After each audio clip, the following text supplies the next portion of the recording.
하나님 말씀 사도행전 2장 보겠습니다. 사도행전 2장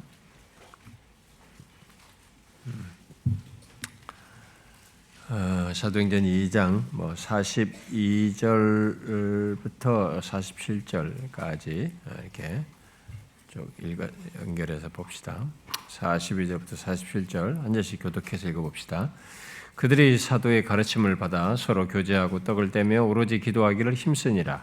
사람마다 두려워하는데 사도들로 말미암아 기사와 표적이 많이 나타나 믿는 사람이 다 함께 있어 모든 물건을 서로 통용하고 또 재산과 소유를 팔아 각 사람의 필요를 따라 나눠 날마다 마음을 같이하여 성전에 모이기를 힘쓰고 집에서 떡을 떼며 기쁨과 순전한 마음으로 음식을 먹고 하나님을 찬미하고 또 온 백성에게 칭송을 받으니 주께서 구원받는 사람을 날마다 더하게 하시냐.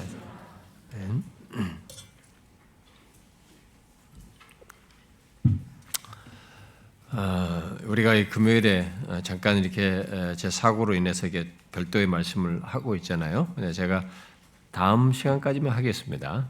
다음이 마지막 이번 금요일에 꼭 해야 될 내용이 있어요.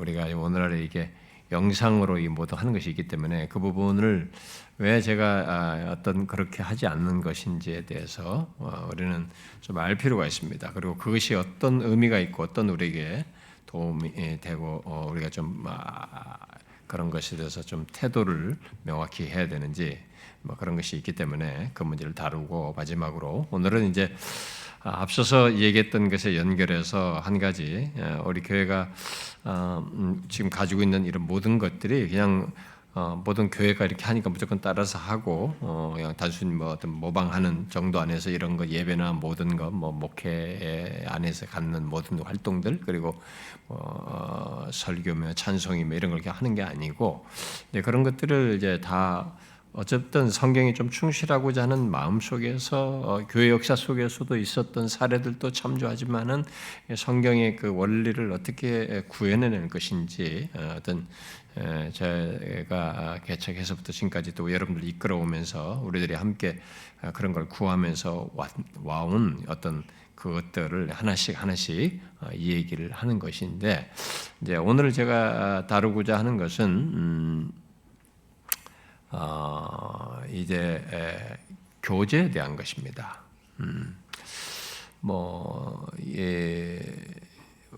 여러분들이 지금까지 우리 교회에서 보고 경험해온 모든 것, 이런 것들이 이제 어떤 분들은 이렇게 좀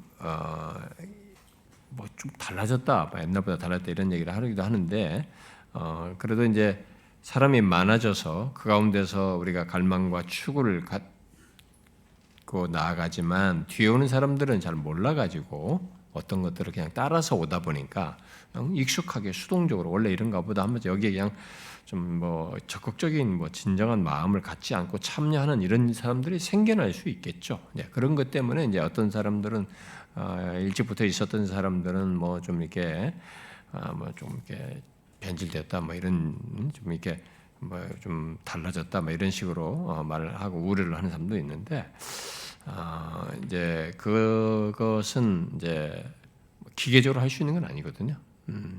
이것은 정말 하나님이 하셔야 합니다. 한 인격 안에서 각각의 역사하셔야 되기 때문에 그런데 이제 뒤에 오는 사람들은 이제 좀 알 필요가 있죠. 우리 교회 안에서 갖는 모든 예배나 찬송이나 왜 우리가 이렇게 하느냐, 이렇게 얼마든지 띵가띵가 하면서 좀 흥도 돋구면서도 할 수 있는데 그렇게 하지 않으면서도 우리가 잘 할 수 있는 것을 구하면서 이게 성령의 역사를 구하는 이런 것들에 이제 알고 해야 되는 것은 성령이 없이 이런 것을 참여하면 안 된다는 것을 굉장히 중요하게 생각하고 자기들이 그냥 수동적으로 있는데 이렇게 외부적인 자극에 의해서 흥분에 의해서 내가 있는 것 같은 것을 경험하는 이런 식은 가짜일 수 있기 때문에 그게 아니라 나라고 하는 자를 하나님의 인격적인 나와의 교통 속에서 뭔가를 다 갖기를 원하시기 때문에 성령께서 그런 것을 내게 이끄시고 주시는 감동도요. 거기에 나도 인격적으로 반응하는 것 속에 전심으로 찬양하든지 또 예배에 참여하고 다른 여타의 것들을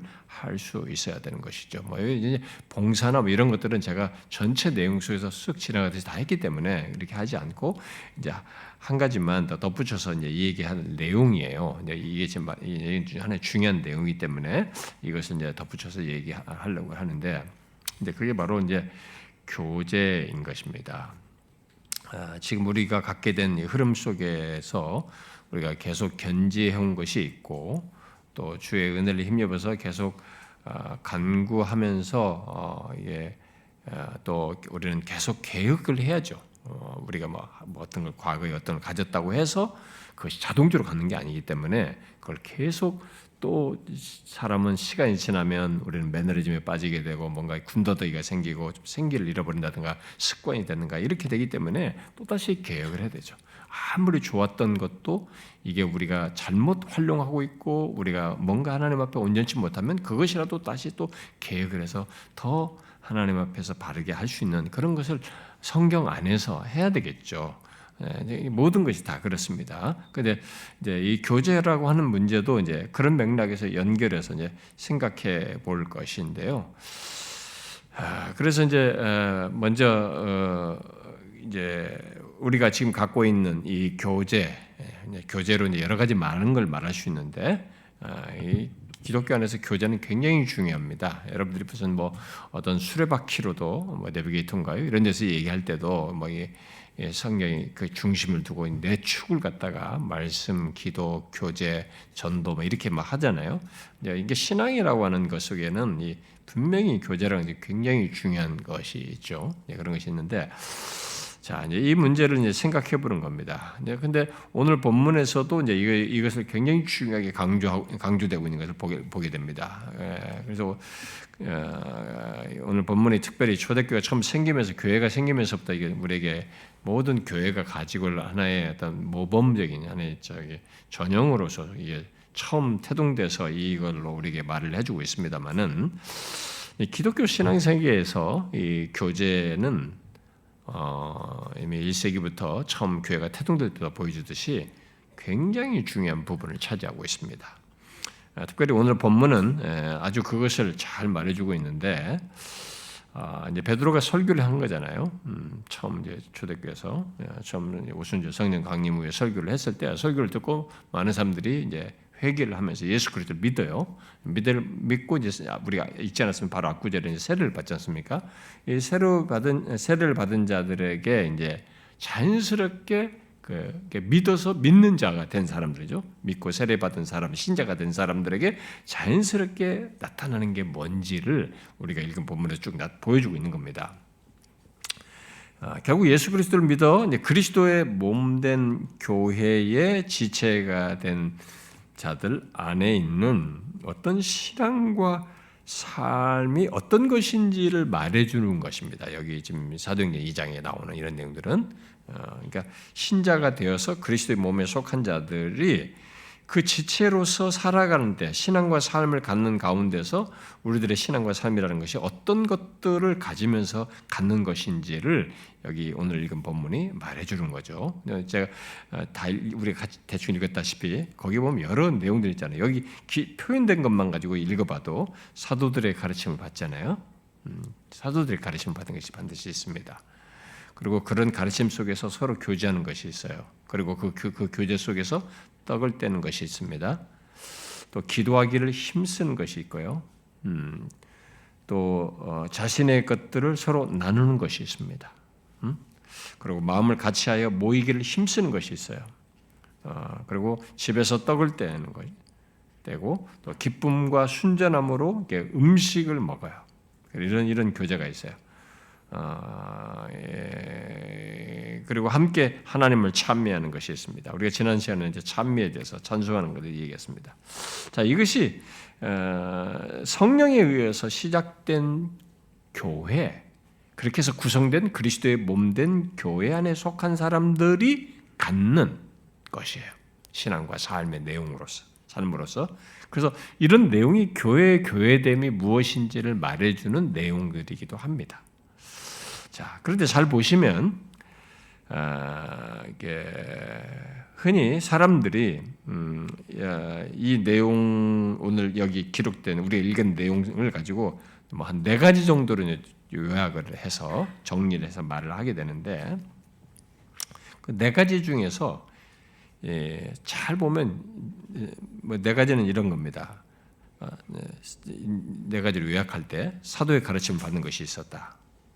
서로 교제하는 것, 함께 떡을 떼는 것, 기도하는 것, 이 네 가지가 있었다는 거예요. 이게 크게 네 가지 요약을 하는데 잘 보시면 이 네 가지 속에 교제가 여기 오늘 읽은 본문에서 교제가 굉장히 비중이 있다는 것을 볼 수 있어요.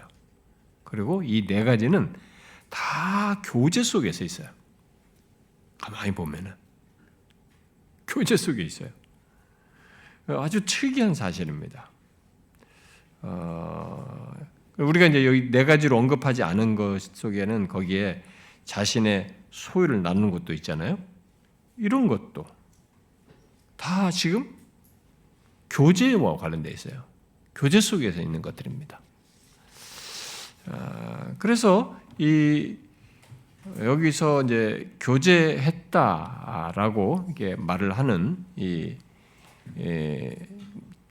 그 직접적인 표현이 나오기도 합니다만은 우리 말씀에서도 우리가 코이노니아라고 합니다. 헬란 말로 코이노니아인데 참 이 코이노니아 성경에서 교통하심, 성령의 교통하심 할 때도 그 교통하심도 사실상 코이노니아 성령에 의해서 있게 되는 것이에요. 사실은. 근데 뭐 일반 세계 속에서 고대 사회 속에서 코이노니아를 뭐 보통 일반적으로 자기들은 나누는 것으로 이 단어를 썼지만은 일반 고대 세계 사람들이 이 헬란 말을 성경에서 이 코이노니아는 성령에 의해서 있게 되는 나눔, 교제를 얘기하는 거예요. 그러니까 외적인 행동 자체를 말한 게 아니고 이것 자체를 다 성령과 연관지어서 말해요. 신약 성경에서요. 이제 그게 기저에 있습니다. 항상. 그게 이제 굉장히 중요해요. 여기서도 지금 그걸 말해주는데 어쨌든 여기서 교제했다는 직접적인 이제 표현으로 말하는 것과 함께 믿는 자들이 함께 떡을 떼는 것도 사실 교제와 깊은 관련이 있습니다.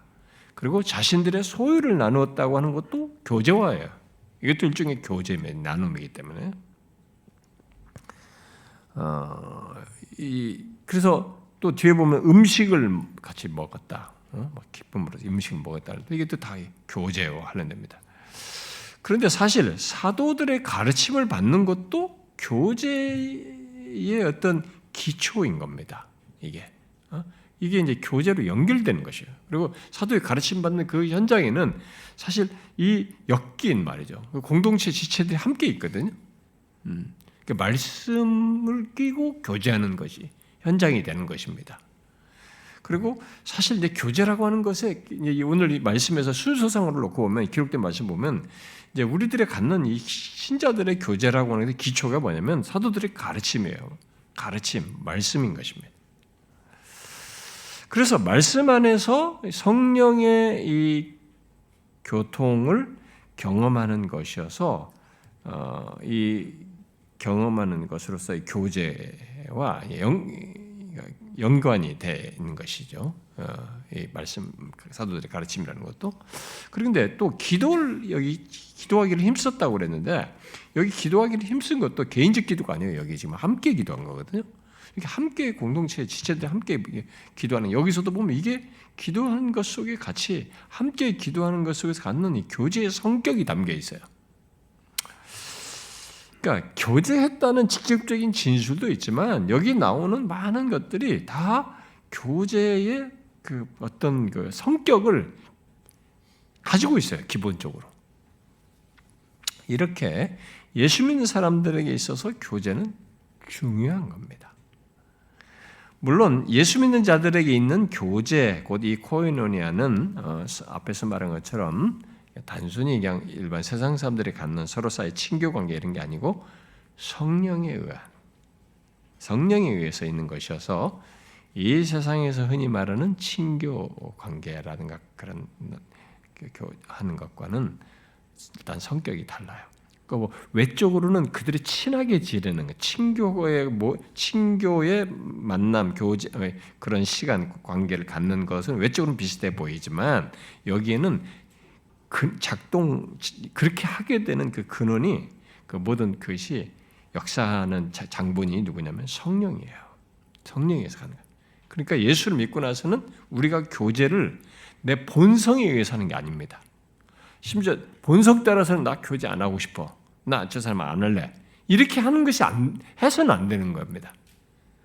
그러니까 세상은 이 교제할 만한 어떤 뭐 돈의 관계든 이익 관계든 뭐 둘이 막 어려서부터 계속 친하게 지냈겠던 뭐 이런 다른 외적인 관계에서 하는데 우리는 설사 그런 것이 아니어도 그런 관계 깊이가 없어도 교제를 하게 되고 또 해야 되는 거예요. 왜? 성령에 의해서요. 이게 이제 우리의 차이예요. 근데 여기서 지금 이들이 다 다양한 거예요. 여기서 뭐 다 흩어진 이 사람들도 다양한 사람들이 회심해가지고 교제를 하는 거예요. 서먹할 수도 있고 뭐가 할 수도 있잖아요. 근데 성령에 의해서 이들이 다 교제하는 거예요. 놀라운 일이 벌어진 거예요. 우리들이 굉장히 차이예요. 나이 차도 있고 직업의 차이, 뭐 신분의 차이, 뭐 성격의 차이, 무슨 모든 차이가 있잖아요. 다 없어져 버려요. 그래서 기독교의 교제가 엄청난 것입니다. 기독교의 교제는 1세기부터 이 세상, 그 신분사회가 있는 이 세상을 뒤엎어버렸어요, 사실. 충격을 준 겁니다.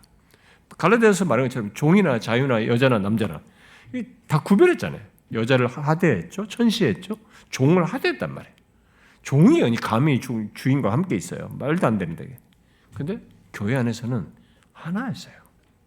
예수 그리스도 안에서 교제를 한 겁니다. 그리스도 안에서 한 몸으로. 이 교제가 어마어마한 것이었어요. 예수 그리스도의 피로 말미암아서 이 근본적인 교제에 누구나 차별이 없는 관계 교제를 가질 수 있는 것이 설정이 딱 돼버리면서 이것을 실제로 갖도록 여기에 거부 반응이 생기거나 내 안에 본성적으로 싫어하거나 신분이 어떻고 나는 저 사람과 같이 있어 이런 생각이 떠오른 걸 성령께서 깨트리는 거예요. 그 우리 마음을 감화감동하죠. 그래서 그걸 하게 하시는 거예요. 그 기독교의 교제가 어마어마한 것입니다. 그 1세기부터 이게 충격이었어요. 그러니까 다른 세상 사회에서는 이게 이상한 거예요. 교회라는 예수 믿는 자들의 공동체가 너무 특이한 거예요. 종이나 지인데도 형제라고 한단 말이에요. 귀족이 종과 사이에서도 종을 가지고 종인데 거기서는 형제라고 한단 말이에요. 너무 쇼킹하잖아요. 우리가 지금이야 이게 별거 아닌 것 같지만은 그 사회에서는 진짜 쇼킹한 겁니다. 그 실제로 한다는 게. 그게 진짜 다 교제였던 거예요. 그래서 이 세상의 친교와는 성격이 일단 달라요. 그래서 중요한 것은 본문에서 보는 대로 예수 믿는 자는 교제 없이는 신앙과 삶을 가질 수가 없다는 겁니다. 교제 없는 신자는 신자가 아닌 거예요. 그러면서 신앙생활을 할 수는 없는 겁니다. 그리스도의 몸된 교회는 믿는 자들 안에 역사하시는 성령에 의해서 서로 교제를 하며 함께 그 성령에 의해서 하나 되게 하심 이런 것을 힘써야 하는 관계 속에 있는 겁니다. 내 성질, 인식, 하고 싶고 하고 싶지 않은 이런 걸 다 넘어서서 그런 것이 있어요. 이걸 이제 잘 알아야 됩니다, 여러분들이. 그래도 우리들이 갖는 교제는 성령께서 역사하셔서 갖는 교제라고 하는 이 사실을 먼저 잘 기억하고 내 생각과 내 본성적 욕구, 교제에 대해서 이러고 싶고 저러고 싶고 이런 것을 일단 뛰어넘는 이 성격이 성령 때문에 성령에 의해서 있게 된다라는 것. 그래서 성령의 이런 코인을 교제하게 하시는 하나 되게 하시면 힘써 지키고 교제하게 하시는 이 성령이 이끄심에 우리가 순복해야 된다는 것. 이것을 잊지 말아야 됩니다. 먼저. 물론 이제 믿는 자들 개개인 안에서 역사하셔서 한 몸을 이루도록 하시는 것 속에서 있는 이런 교제입니다. 근데 저는 우리들이 이런 교제를 갖는 것을 이제 어떻게 이런 것들이 실현이 되느냐. 제가 이제 그 교회에서 자라면서 청소년기, 청년기, 그 다음에 이렇게 또 사역자로 여러 교회 섬기면서 이제 교제 우리가 참 주님 앞에서 함께 지어져 이렇게 서로 손잡고 같이 기도하고 뭐 이렇게 교제하기 위한 무슨 액티브를 한다든가 뭐 다양한 또 뭐 만남 활동들 뭐 이런 것들을 이제 하면서 이 교제의 중요성을 강조를 하고 막 이렇게 하는 것들을 저도 이제 많이 봤고 저도 했고 막 이렇게 해 왔어요. 네, 그런 걸 경험해 왔는데 그런데 우리들의 교제는 자꾸 이게 너무 이 성령에 의해서 있게 되는 코이노니아라는 이것을 알고 경험한다기보다는 자꾸 이렇게 뭔가 교제라는 이름 안에 교회에서 보통 일을 맡기고 하게 하고 막 이렇게 하려고 하는 가운데 또 억지로 이 사람들을 이렇게 관계 친밀함을 갖게 하려고 좀 인위적으로 억지로 하는 이런 성격이 좀 많았던 것 같아요. 제 기억으로는. 그리고 폭넓지가 않아요. 교회 공동체가. 이렇게 그 그룹이에요. 뭐 연령차를 넘나든다든가 이러지 않고 그 연령대면 그 연령대면 권사회면 권사회 뭐 그다음에 집사회면 집사회 뭐 이렇게 직분자들 그 그룹들 청년이면 청년 이런 식으로 교제가 이제 한정되는 이런 것들을 제가 이제 경험했습니다. 이게 계속 사역자로 하면서까지. 근데 앞에서 말했습니다만 우리의 교제는 성령이 거하시는 자 안에서 결국 그리스도인 안에서 성령께서 역사하셔서 있는 것이어서 그 같은 교제를 우리들이 갖고 경험하기 위해서는 성령께서 이 교제에 내가 갖는 어떤 생각이나 본성적인 욕구나 이런 것들을 깨트리면서 이끄시는 것을 따라서 해야만 해요. 그냥 그리스도인이 됐으니까 나는 교제를 열심히 해야지 그 교제가 자동적으로 이렇게 하는 것처럼 이렇게 되지는 않아요. 그것이 성령에 의해서 역사 속에서 있게 되는 게 하지만 이게 저절로 되지는 않아요. 그것이 되기 위해서는 성령께서 이런 교제를 하도록 하는 역사를 위해서 신자들 안에서 말씀을 통해서 하셔야 돼. 저는 이것이 굉장히 중요하다는 사실을 이게 실제적으로 굉장히 중요한 역할을 한다는 것. 거기서 성령께서 이 말씀을 통해서 믿는 자들 안에서 역사하실 때에야 이 교제가 더 진정성을 갖고 실제성을 갖는다는 것. 그리고 말씀 안에서 갖는 교제일 때 이 교제가 깊어진다는 것. 이런 것을 저는 이제 생각을 했고 믿었고 알았고 또 역사 속에 그랬던 사례들이 이전 교회들 속에 선배들의 그 참 좋은 전통을 가졌던 그 교회들 속에서 옛날 역사 속에 그랬다는 걸 알고 그걸 저는 이제 구했고 그것을 저는 이제 바랬습니다. 우리 교회에서 개척에서부터. 그래서 이 교제를 앞에서도 말한 것처럼 우리가 열심히 잘 교제하자, 뭐 이렇게 하자, 저렇게 하자 되는 게 아니기 때문에 이 본문 말씀에서도 이 교제하는 것을 바로 사도의 가르침을 받아 교제한다고 이렇게 말을 하고 있어서 사도의 가르침을 받아 교제하고 떡을 뗐다라고 말하는 것을 따라서 하나님의 말씀 안에서 특히 그리스도께서 우리를 묶으시고 그 안에서 말씀을 통해 성령께서 역사하시는 것 속에서 있다는 것을 알고 여기 먼저 이게 우리 안에서 풍성하면 이 교제는 온전해진다라고 저는 확신했습니다. 그게 역사적인 증명이에요.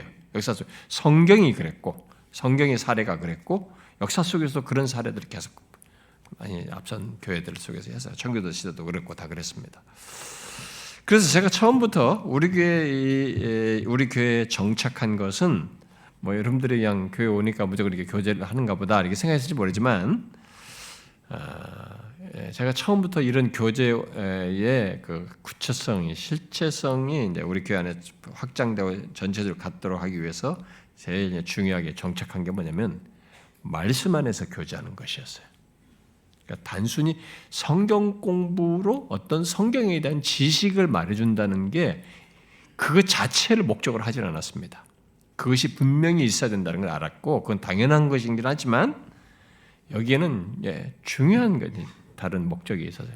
말씀 안에서 교제하는 것이에요. 말씀 안에서 교제하는 것으로부터 우리들의 교제를 갖는 것이에요. 사실 이 교제가 예수 믿는 우리의 교제를 가장 깊게 합니다.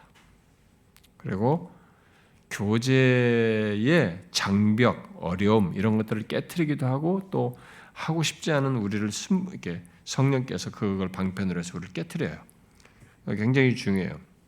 그래서 그것을 위해 모두 성경 공부를 우리 지체들이 성경 공부하는 것을 처음 개척에서부터 우리가 이제 정착을 시킨 겁니다. 저는 보통 다른 교회도 뭐 성경 공부라는 방식이 있어요. 다 이제 그런 것이 있긴 한데 소그룹 모임이나 이런 것도 있잖아요. 네, 그런 거 있는데 저는 뭐 처음부터 제가 이게 소그룹 성경 공부를 하는 거죠. 거기서 이런 것이 있는 것을 계속 경험했기 때문에 부격제 할 때도 제가 경험했어요. 그래서 모두 성경 공부를 하는 것을 이렇게 정착시킨 겁니다. 말씀 안에서 성령께서 자신들에게 알게 하시고 또 비추시고 또 구할 필요를 갖게 하신 것들을 이게 함께 나누고 또 거기서 신앙적인 동질감도 갖고 또 연대성을 갖고 또 위로도 얻고 힘을 얻고 격려도 받고 그런 가운데서 서로 지체에 대한 어떤 안타까운 것에도 품고 사랑하는 그런 마음도 갖게 되는 그런 교제가 결국 구체적으로 이렇게 실행될 수 있는 그런 것이 장이 바로 말씀 안에서 교제하는 것이죠. 그래서 지금 우리들 모두가 함께하는 이 성경 공부는 여러분도 알다시피 어떤 지식을 알게 하고 쌓도록 하기 위한 것이라기보다는 성령께서 그의 말씀으로 우리들의 어떤 생각과 감정, 의지를 일깨우시고 이끄시도록 하시는 것이고 그것과 함께 이렇게 서로를 나누며 세워가도록 하기 위함입니다. 그러니까 여러분들이 이런 이제 우리가 성경 공부나 이런 캠프든지 이런 모임에 우리가 참여할 때 지금 이런 것이 여러분들이 이해를 하고 참여하셔야 돼요. 무슨 과목을 공부를 하는 거든 지식을 쌓는다 전혀 그렇지 않습니다. 그런 것 자체로 목적하게 되면 안 되는 거예요. 교회는 어떤 성경 지식을 학교처럼 가르치면은 낭패를 보는 것입니다. 왜냐하면 그렇게 가르쳐서 배운 지식은 우리를 교만하게 해요. 그러니까 정상적인 기능을 못하게 됐습니다. 기독교에서의 모든 말씀의 가르침은 그것이 내 영혼을 움직이고 이 말씀 안에서 성령께서 역사하셔서 내 마음이 오픈되고 교제의 성격을 띄어야 돼요.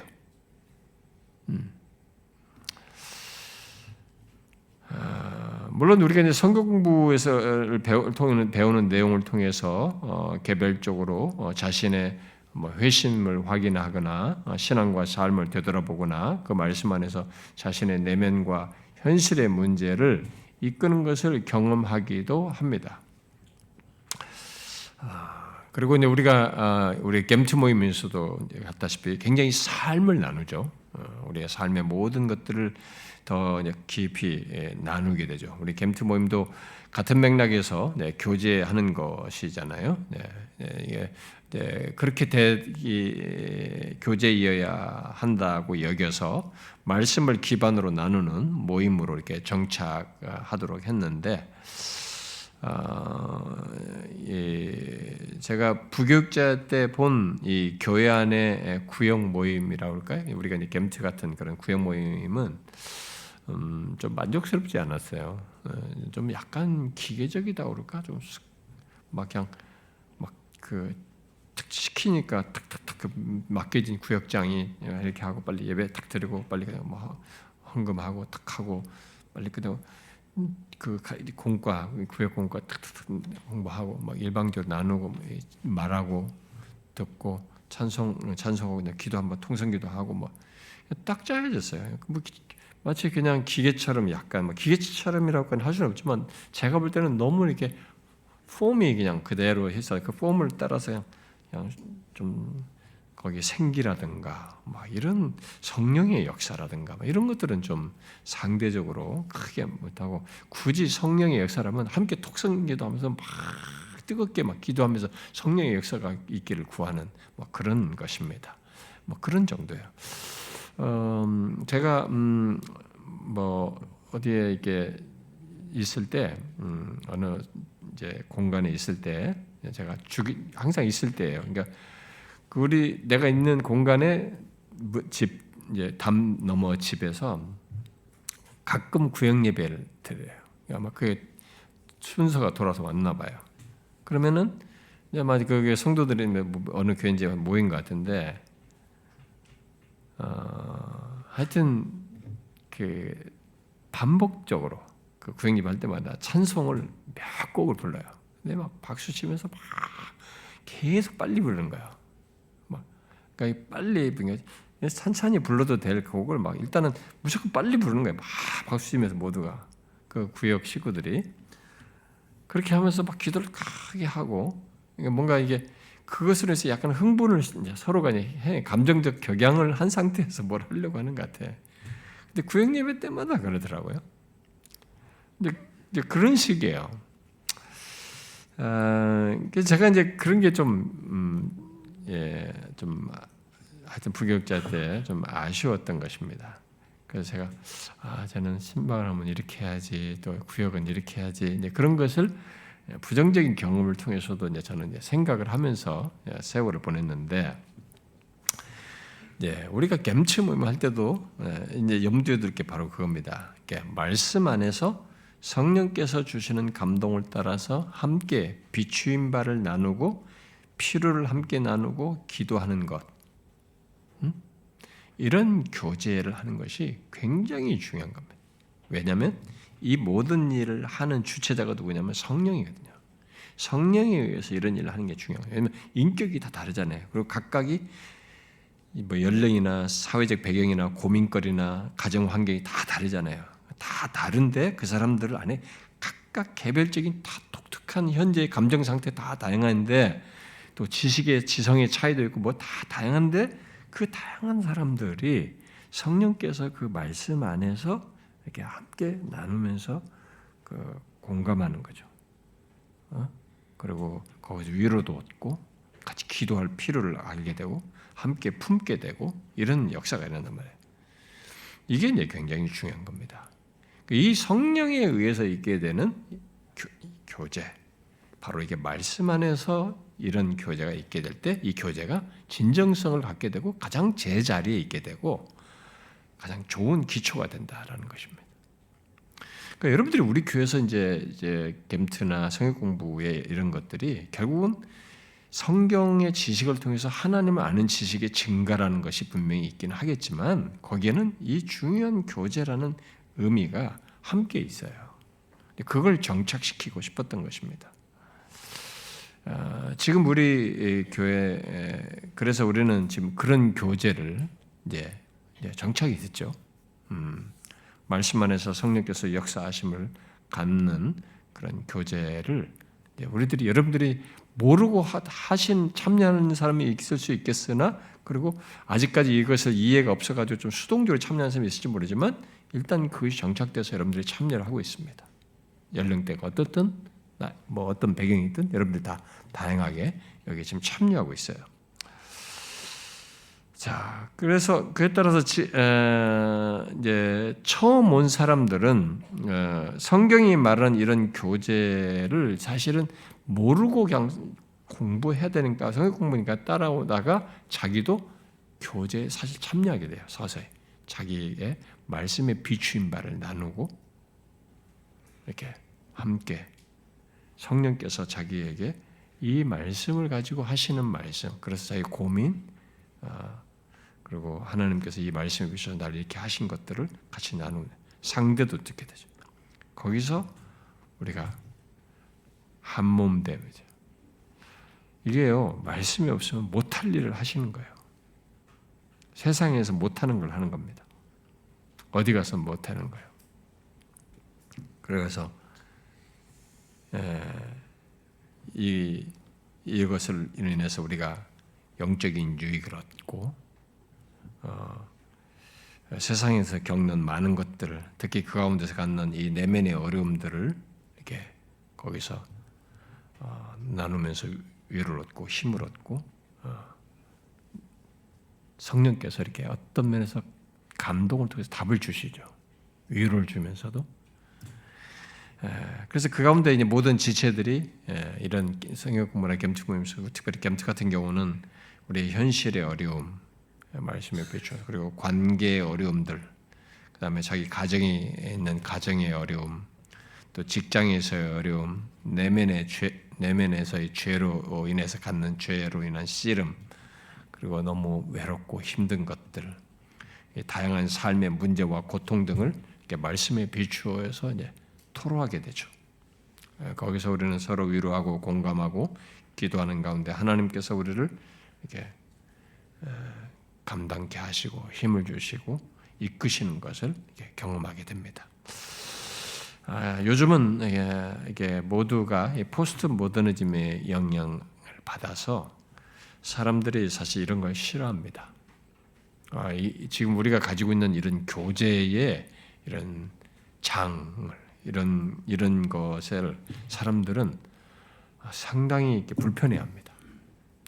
누구와의 관계, 교제의 어려움들도 이 포스트 모더니티의 영향을 받은 사람들은 워낙 이제 개인주의적이고 자율적 자아를 가지고 자기를 건드리지 않는 것을 이렇게 기본적으로 이게 다 성향상 가지고 있고 정신 세계가 이제 그렇게 시대적인 영향을 받고 있기 때문에 이런 걸 다 싫어요. 근데 성경이 이런 세상 정신이 이런 시대가 와서 이런 세상 정신에 의해서 모두가 영향을 받고 있는 시대라 할지라도 하나님이 예수 그리스도를 믿는 자들 안에서는 성령이 거하는 자들 안에서는 그를 어떤 식으로 신앙과 삶을 가지면서 이 세상을 살도록 하시냐면은 말씀 안에서 교제하는 걸 통해서요. 여기서 우리를 이끄셔 다루시는 거예요. 그러니까 이것을 피하면 안 되는 겁니다.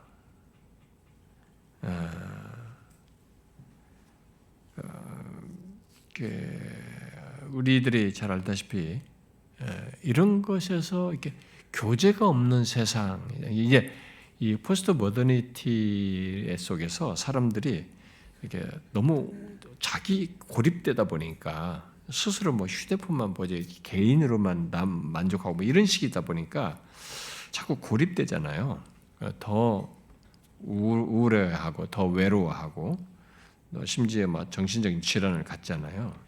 그래서 이 교제를 더 어려워 기피하는 그런 현상이 있는데, 그러나 저는 그런 경험을 하던 사람이라 할지라도 이 사람이 복음을 듣고 예수 그리스도를 믿고 이 말씀 안에서 갖는 교제를 하게 되면 이 사람의 영혼의 상태, 내면의 상태가 훨씬 이전보다 건강해지고 또 모든 그 굴절된 것들이 그래도 다스림을 받게 되고 훨씬 나아지는 거 알고 믿습니다. 저는 우리 교회에서도 좀 그런 지체들을 지금까지 봐왔어요.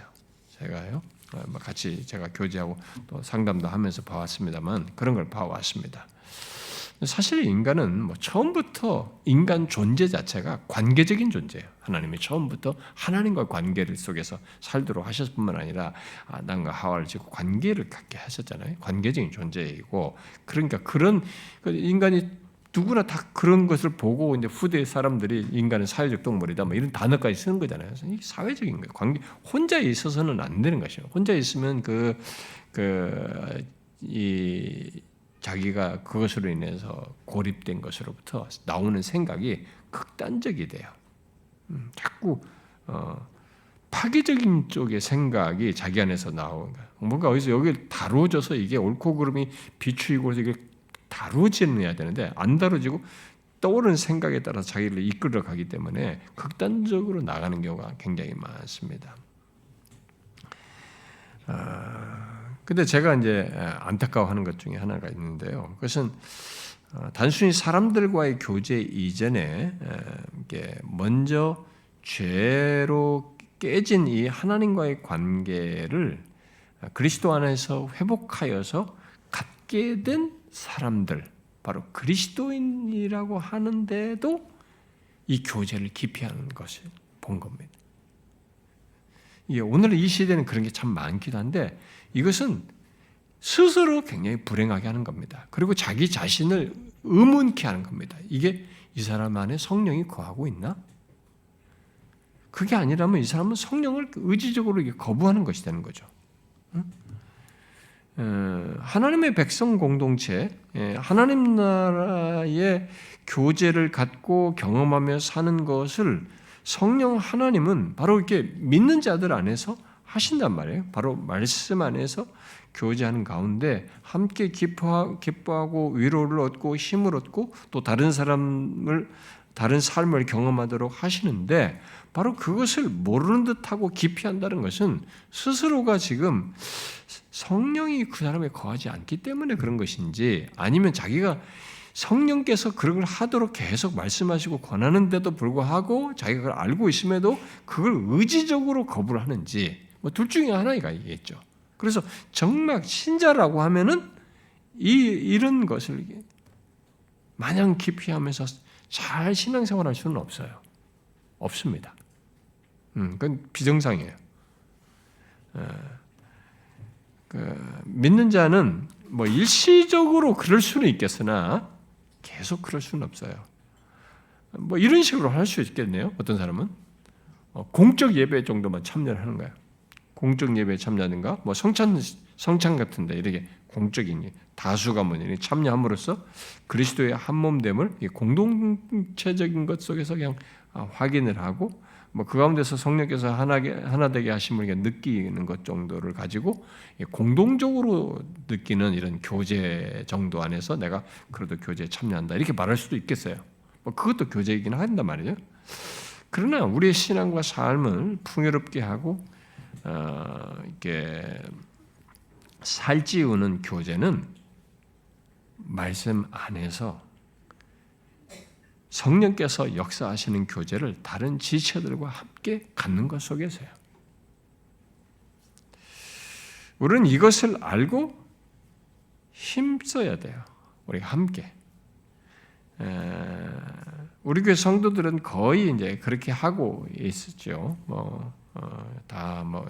우리 모든 연령에 상관없이 진짜 우리 80을 넘으셔도 같이 참여를 하시고 모두가 다 참여를 하시잖아요. 그런데 혹시라도 이제 여러분들 속에 교제하는 걸 깊이 하고 싶은 사람이 있을지 모르겠어요.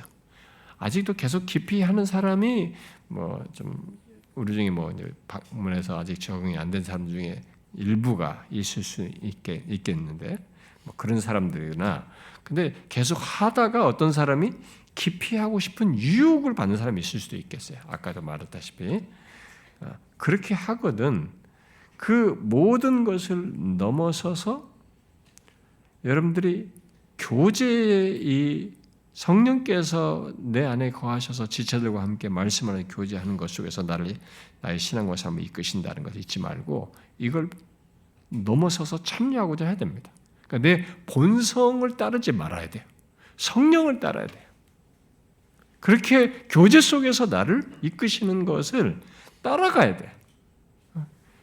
스스로 성령을 제한하지 말아야 되는 거죠.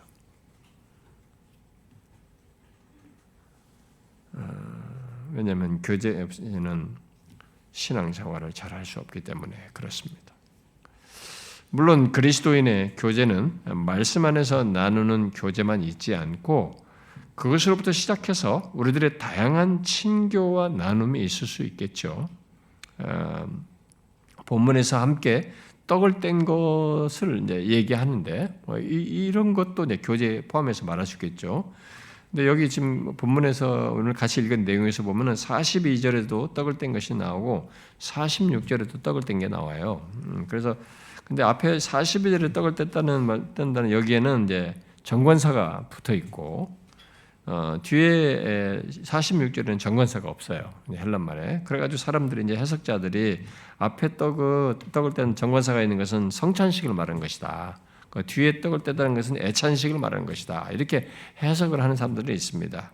근데 신약 시대는요, 이 떡을 뗀다고 할 때 거의 이게 거기에는 우리가 지금 오늘날로 말하는 성찬식과 애찬식과 이게 함께 있었어요. 애찬식과 성찬식이 거의 붙어 있어요. 그리고 고린도 교회가 이걸 경시하면서 막 먼저 먹고 이래 해가지고 권징을 받은 거잖아요. 그러니까 같이 있는 것입니다. 그래서 이게 사실 따로 이게 떼어서 말하기가 어려워요. 그러니까 이게 각각 정관사가 있든 없든 각각이 떡을 뗀다고 할 때는 거의 두 가지가 함께 있는 것 속에서 어떤 것을 좀 말을 하는 것이다라고 볼 수가 있습니다. 물론 성찬 없이 애찬하면서 갖는 교제도 있었을 것입니다. 여기 떡을 떼는 성찬을 통해서 갖는 애찬과 성찬을 가지면서 갖는 이런 교제도 있었겠지만 성찬이 아닌 순수하게 자기들끼리 함께 애찬을 하면서 가정에서 여기도 뭐 그런 시사를 하고 있습니다만은 여기서 같이 집에서 떡을 뗐는데 또 뒤에 가면 또 순절에 먹으면 또 음식을 먹고 뭐 이렇게도 하니까 이게 애찬이 다 섞여서 지금 말한 것일 수도 있는데 아예 그런 성찬으로 우리가 말하는 이런 것을 하지 않고도 신자들이 같이 음식을 먹으면서 갖는 교제도 분명히 많이 있었겠죠, 이들에게. 그러므로 우리도 이게 성찬, 보이는 말씀 안에서 교제하는 것뿐만 아니라 서로 우리들도 교제할 수 있는 거죠. 그러니까 여러분들이 약간의 차이를 보셔야 됩니다. 우리가 예수 믿지 않는 사람과도 다구할 수 있고 밥을 먹을 수 있고 다 이럴 수 있습니다. 근데 예수 믿는 사람들이 서로 이렇게 함께 다구하고 차를 마시고 식사를 하고 여러분들이 뭐 같이 MT를 가고 뭐 다양한 뭐 자전거 라이딩을 같이 한다든가 뭐 친교 모임을 갖는다든가 이런 걸 가질 수도 있어요. 근데 여러분들이 예수를 믿는 사람으로서 이런 교제를 할 때 제일 중요한 게 뭐냐면 우리들이 먹고 마셨다 교제한다 이게 아니고 이 교제의 모든 것에 가장 결정적이고 중요한 분으로 성령이 계시다는 걸 알아야 돼요. 그게 제일 중요한 겁니다. 그래서 제가 여러분들이 옛날에 청년들이 어떤 질문했을 때 뭐 술, 담배 문제인가 뭐 이런 거 자기들끼리 어울려 이런 건 질문했을 때 제가 그런 얘기를 한 겁니다. 사실 뭐 술, 담배 먹고 마시면 피고 막 그럴 수도 있겠으나 근데 특히 예수 믿는 사람들이 뭐 자기들끼리 예수 믿는 사람으로 만나서 모여가지고 다시 자기들끼리 술자석에 가는 이런 것들은 자기들도 서로 불편해할 수 있어요. 양심상.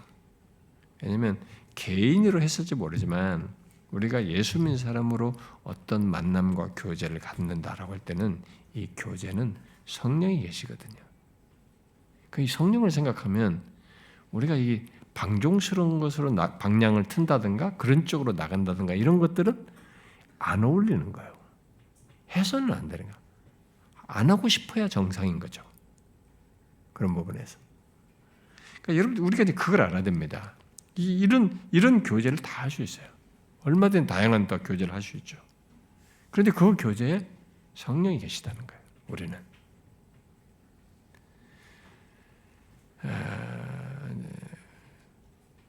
근데 어떤 교회는 말씀 안에서 교제하는 것이 없이 결국 그것으로 교제의 근간을 갖지 않은 채 그저 모여서 막 즐기기만 하는 경우가 있어요. 막 삼겹살 굽고 막 먹고 막 즐기고 막 하면서 먹고 어울리는 것만 즐기고 밖에 나가서도 자기들끼리 막 어울리는 것만 좋아하는 거예요. 이런 경우도 있어요. 뭐 예수 믿는 사람으로서 갖는 교제라는 의미를 잘 가질 수도 있겠죠. 예수 믿는 사람이 그 묶음으로서 가진 것일 수도 있겠죠. 그런데 이게 말씀 안에서 교제하는 이 근간이 없는데 이런 교제를 하게 되면 대부분의 경우 두 가지 위험에 빠져요. 대부분의 경우가. 네. 제가 사역을 했던 교회들 속에서의 청년들이든 성도들 속에서도 제가 봤어요. 부격자 때 봤는데 두 가지 좀 위험이 있는 거죠. 하나는 죄 유혹에 이끌려 갈 수 있어요. 어떤 교회 안에서 성도들의 말씀 안에서의 교제라고 하는 것이 기초로 있고 그것 안에서 참 자기들의 교제가 성령께서 갖는 교제라는 것을 알지 않고 이렇게 그냥 자기들끼리 교회에 다니는 사람들끼리 어울리고 이렇게 저렇게 다양하게 어울릴 때는 죄의 유혹으로 이 모임이 이렇게 빠져들어갈 수 있어요. 진짜로. 딱 누가 그런 요구하고 뭐 이렇게 할 때 쫙쭉 흘러가요. 그래서 그런 위험이 하나가 있는 것과 함께 두 번째는 교제를 통해서 보통 믿는 자들의 교제를 통해서 성령께서 하시는 은혜의 역사가 안 나타나게 수 있어요. 그것도 큰 얘기거든요. 예수 믿는 사람들끼리 자기들끼리 모이는데 자기들끼리 시간을 갖고 그런 교제를 하는데 보통 성령께서 믿는 자들 안에서 이 교제 속에서 갖게 하시는 유익이 있단 말이에요. 은혜의 역사가 있단 말이에요.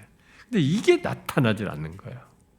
근데 그걸 별로 중요하게 생각지 않는데 사람들이 굉장히 중요한 겁니다. 이건 우리에게 굉장히 중요한 거예요.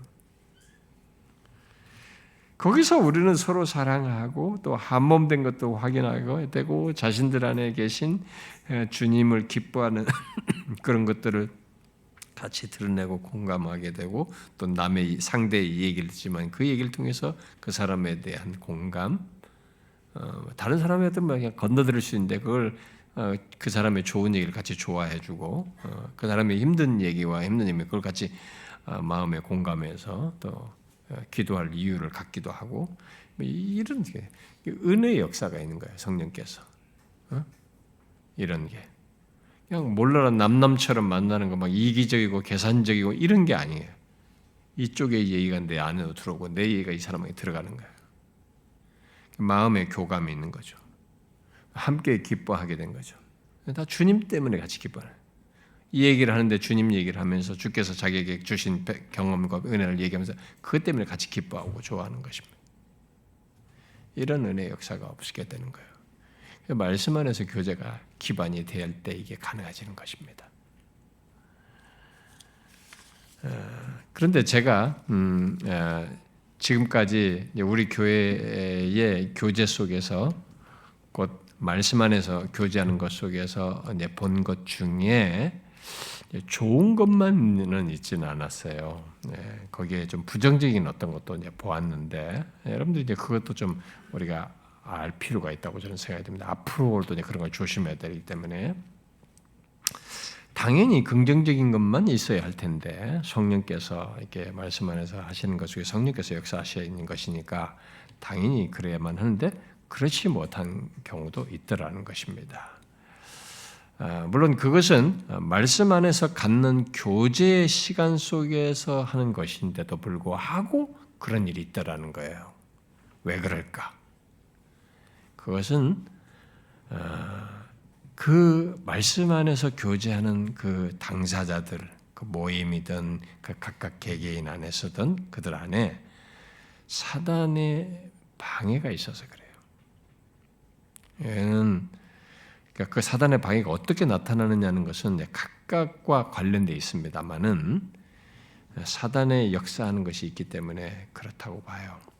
여러분 사실 사단은 신자의 모든 영적인 활동의 방해꾼으로 존재합니다. 그렇게 역사하죠. 그건 우리가 예배할 때도 사단이 방해하잖아요. 내 생각에도 혼란, 잡생각을 하고 우리가 말씀을 들을 때도 사단이 우리는 방해합니다. 기도할 때도 방해를 받아요. 이 교제도 마찬가지인 겁니다. 우리가 이 교제하는데 좋은 영적인 유익을 얻는 이 교제 속에서도 사단은 역사하는 것입니다. 어떻게 역사할까요? 그것은 믿는 자의 교제, 이 코에노니아 안에서 역사하시는 성령을 거스르는 어떤 마음이든 생각이든 말과 행동이든 이런 것들을 사람들 안에서 부추김으로써죠. 그런 것들을 드러내도록 함으로써죠.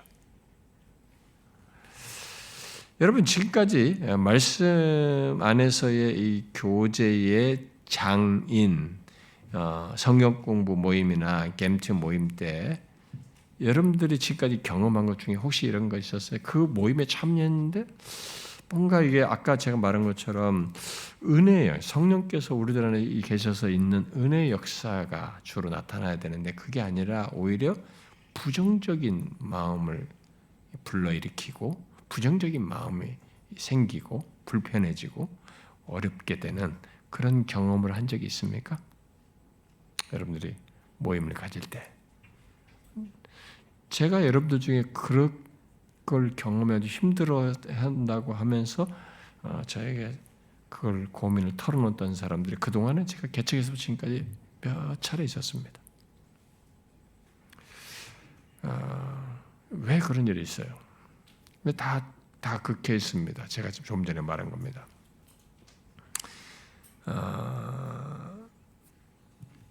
이 누군가 그 상하는 일이 있는 것, 뭐 그런 교제 자리 성령께서 말씀하셔서 역사하셔서 이렇게 하나 되게 하시고 감화감동하셔서 영적인 은혜의 역사를 주는 그 자리에 그런 자리여야 하는데 누군가 상하는 일이 있고 또 그 가운데서 교회의 질서를 따르지 않는 일이 있음으로 인해서 누군가 힘들어하고 또 교회 공동체를 거슬러서 말을 함으로써 누군가가 거기에 대해서 불편해하고 힘들어하는 일이 있고 또 심지어 이게 목회자의 리더십을 거스르는 말과 행동을 하는 뭐 그런 것도 있어서 또 힘들어하는 사람도 있었고 제가 이제 그걸 저한테 결국 내가 알게 들었기 때문에 뭐 나중에서야 뭐 한참 지나서 알게 된 그런 일이 힘든 것도 있고 그래서 누군가가 이 교회 공동체와 이게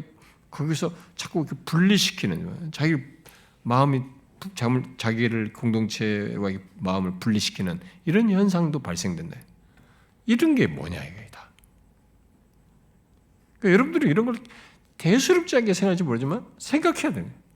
제가 앞에서 말한 중요한 교제, 우리의 신앙과 삶의 여기 모든 것에 많은 것을 얻게 하는 그것의 중요한 자리가 이런 식으로 발전하는 거예요. 이거 어디서 나오냐 이게. 그 안에 있는 누군가가 그렇게 이렇게 이런 일을 일으키는 당사자가 사단의 도구가 되는 겁니다. 사단에게 도구가 되는 거예요. 그런 일은 그 누가 해도 성령에 의한 교제는 아닌 겁니다. 성령에 의한 역사는 아니에요. 사단의 도구가 되어서 그 교제를 방해하는 일을 하고 있는 것입니다. 그것이 뭐 리더의 말에 의해서도 있을 수 있는 것이고 조언들의 말과 행동에 의해서도 있을 수 있는 것이죠. 그것을 어떤 자기 주장을 펴서든 또는 교회 질서를 거슬러 다른 내용을 가르치거나 말을 해서든 또는 자신의 죄된 마음, 그 사람을 이게 막 어떤 가지고 있는 판단이나 뭐 이게 비판하는 말이나 뭐 이런 것들을 함으로써 어떤 그리고 또 그런 뭔가 자기를 말을 하지만 그 말의 의중에 결국은 자기 사람을 만들고 뭐 이게 뭔가 이렇게 자기를 따르도록 하고자 하는 그런 가르침을 편다든가 뭐 이렇게 한다. 이런 것들이 다 교제를 깨트리는 거예요. 성령에 의한 교제가 안 되게 하는 것입니다. 은연중에 자기가 사단의 도구가 되는 것이죠. 그래서 우리들의 교제가 이 은혜의 역사가 있을 수 있는 굉장히 중요한 자리가 정반대 자리가 있을 수 있는 것입니다. 근데 당사자는 이런 것을 사단의 도구로 자기가 사용되는 걸 모르고 할 수도 있어요. 자기의 의지 때문에 어떤 마음에 치우친 것이든 자기의 욕구 때문이든 뭔가 불만 때문이든 자기 안에 뭔가 상한 것 때문에 자기의 어떤 무엇을 드러내기 위해다가 한 것이어서 자기가 그렇게 사용되고 있고 이 교제의 중요한 것을 깨트리고 있다는 것을 생각 못하고 할 수도 있어요. 그런데 여러분들이 아셔야 됩니다. 우리 교회는 지금 이런 것에 정착된 것에 대해서 여기에 적응하면서 이런 것들 노출하는 것을 가볍게 여기서는 안 되는 겁니다. 여러분 자신을 위해서 굉장히 중요한 거예요.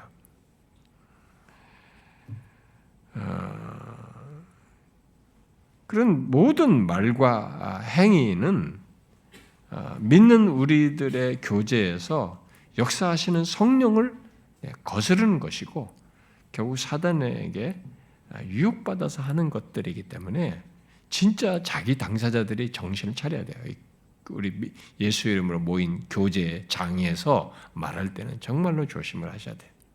나의 말로서 이 은혜를 받고 서로가 유익을 얻을 수 있는 이 교제의 자리가 오히려 시험과 상함이 있을 수 있다는 것, 내가 사단의 도구가 될 수 있다는 것을 알고 조심해야 되는 거죠. 심지어 내가 생각하기에는 이게 옳다라고 여겨도 이게 바르다라고 생각을 한다 할지라도 혹시 바르다고 하는 그것으로 교회 공동체의 교제를 깨트린다면 그것은 체크를 받아야 돼요. 내가 옳으니까 무조건 이렇게 할 수는 없는 겁니다. 내가 옳다고 하는 것으로 교회 공동체가 이 교제의 장에 교제에 참여하는 모든 사람들이 이들이 여기서 서로가 함께 은혜의 역사를 경험하는 이런 것이 깨트려진다면 내가 옳다고 여기는 것도 체크를 받아야 되는 거예요. 하나님은 질서의 하나님입니다. 그러므로 그 하나님을 거슬러서 결국 그 하나님께 교회 안의 교제를 갖게 하신 것을 깨면서 옳다고 생각하는 것은 그가 말하는 내용은 설사 바른 것일 수 있을지 모르겠어요. 옳은 것일 수 있을지는 몰라도 그의 마음은 사단에게 사용되고 있는 거예요. 여러분 그럴 수 있는 겁니다. 옳은 걸 말하는데 말하는 이 단어 내용은 옳은 것인데 성경에 있는 내용인데 말하는 동기가 달라서 이 사람이 사단에게 사용될 수 있어요. 이런 일은 허다합니다. 성경에도 흔하고 예수 믿는 공동체에서 흔한 일이에요. 저 같은 목사에게도 흔하게 있을 수 있는 겁니다. 우리는 정말 조심해야 됩니다. 그러므로 말씀 안에서 성령께서 역사하시는 교제의 장인 성역 공부나 gem치에서 리더든 조언이든 우리들 모두는 자신들의 교제를 깨는 우리들의 교제를 깨는 그런 도구, 사단의 도구가 될 것이 아니라 성령을 따라 서로를 세우고 함께 영적인 유익을 얻는 그런 조언들로 도구들로 있어야 합니다. 그리고 그 교제와 관련해서 이제 또 한 가지 더 덧붙여서 말하고 싶은 것은 이거예요. 그것은 우리의 교제는 오직 우리의 머리 대신 그리스도의 한 몸 안에서 갖는 교제라는 것, 곧 서로 없어서는 안 되는 지체로서 갖는 교제라는 것을 잊지 말아야 됩니다. 우리 가운데 우월이 없고 아까 종이나 자유자나 여자나 이런 거 없다고 그랬잖아요.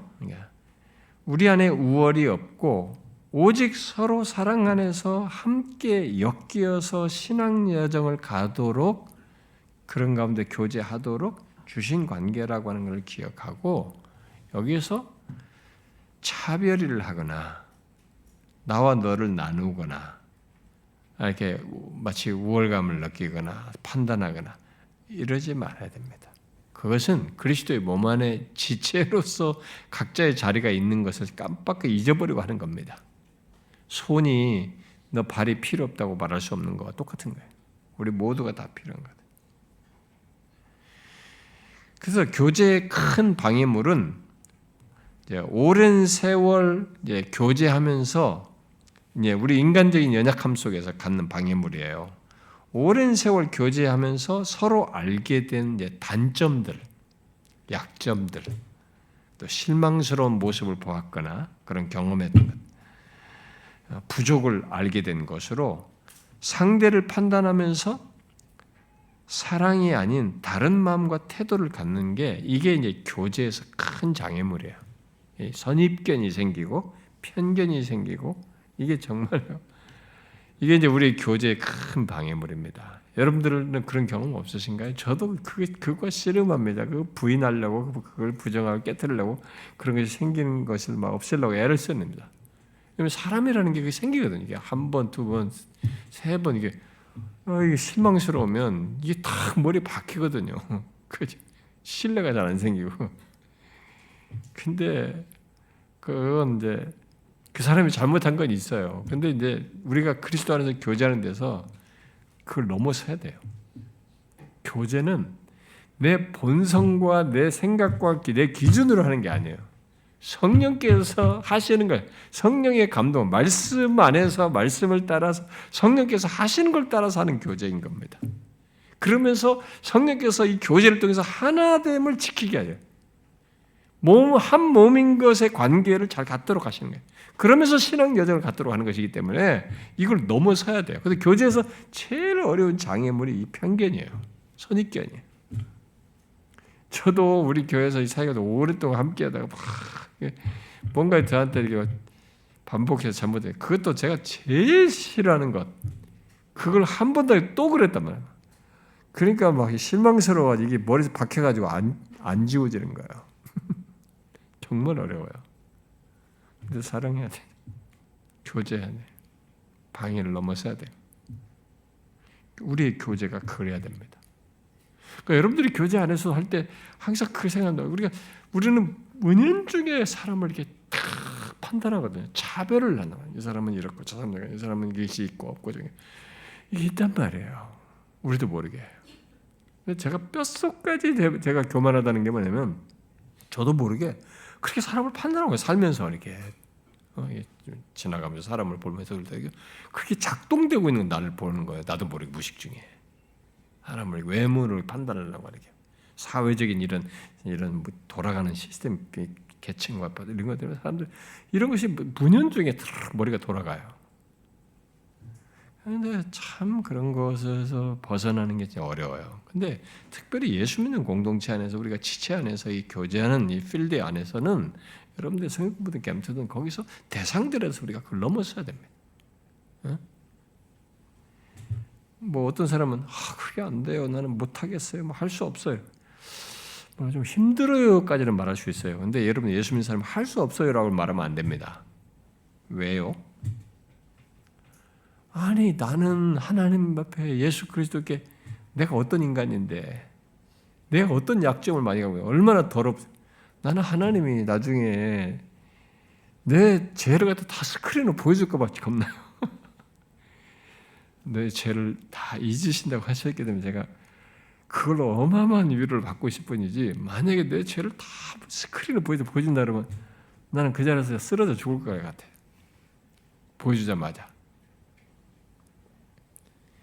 얼마나 많은 약점과 죄와 흠이 있습니까? 상종하고 싶지 않은 그런 죄인데 그런 나를 하나님이 사랑하시대. 끝까지 사랑하시대.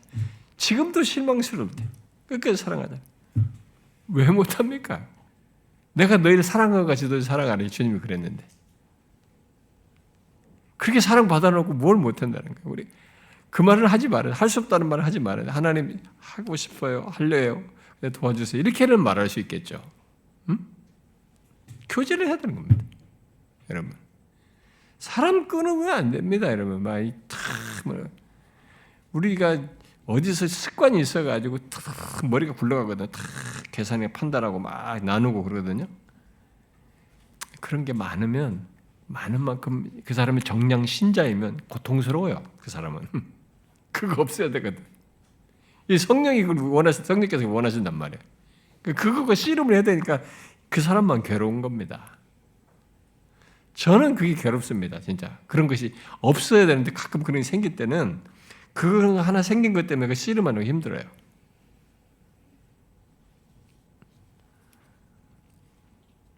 우리는 오래 함께한 지체들 많은 약점들을 다 알 수도 있어요.